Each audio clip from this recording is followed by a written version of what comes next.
শ্রদ্ধা জানানো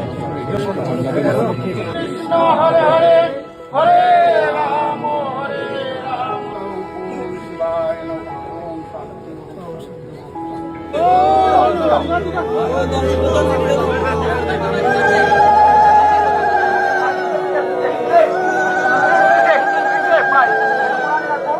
আমাদের নির্ধারিত মানুষ আছে, নির্ধারিত মানুষেরা কেউ ধরবেন না প্লিজ।